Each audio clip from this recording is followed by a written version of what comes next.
listening to three fantastically brilliant young women. Because for those of us who have really tried hard for many, many years to ensure that girls, when they wake up and have a dream, they go out and do it, you've actually delivered it. And going through your journey, actually I think we all travelled with you. You know, we sort of felt some of it. I mean, some of it I felt slightly uncomfortable about, and I don't know when I went out if somebody asked the question. I always want to know where the nearest toilet is. So if nobody asked it, I don't know how you managed your sort of hygiene and sanitation thing. It's next to the road. Yeah.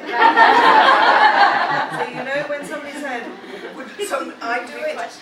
Maybe not. But you know, the greatest thing is that you've actually challenged yourselves first.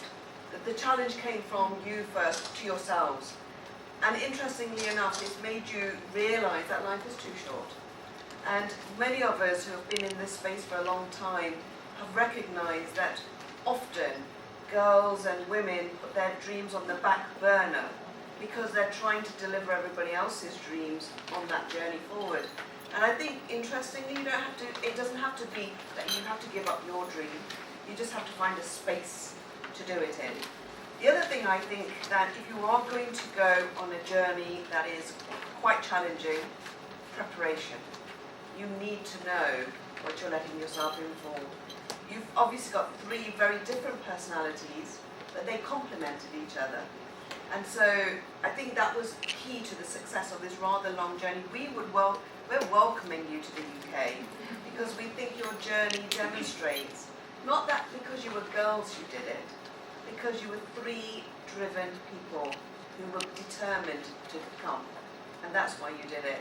And I've often said that, you know, the restrictions most of us put are on ourselves. We self-place them. We get up in the morning and we sort of say, we can't do this. I mean, I started to drive, if it's just on the driving analogy.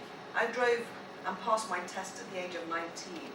And when I came back and waved my driving certificate and showed it to my mother, she wouldn't believe it. She said, you couldn't have passed, you've only had a few lessons. But the point was I wanted to. It was that hunger of wanting to do this. So I'm really pleased that I've managed to get here and to really go through your journey, because it really has demonstrated that on the way you do find fantastically brilliant people. But it's something I think you said, Rashmi, it was about making sure though that you assess the risks and that you don't do something that jeopardizes your safety. And I think that's true of anything we do in life.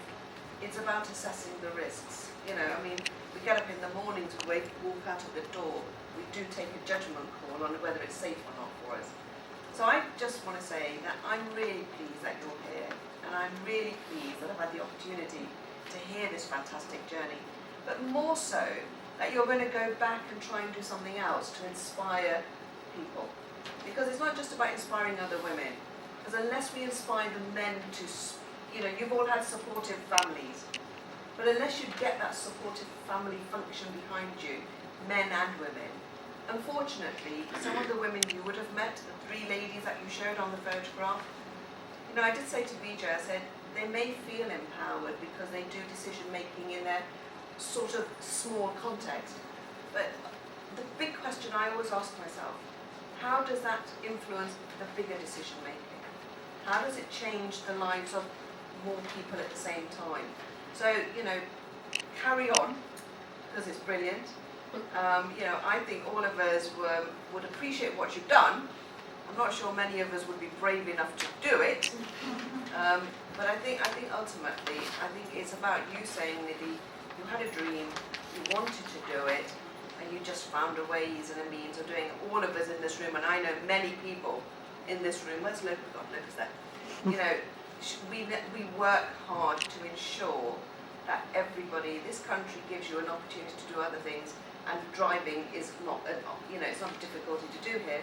But in countries where it isn't an option, you know, that's why we need to challenge the systems all the time.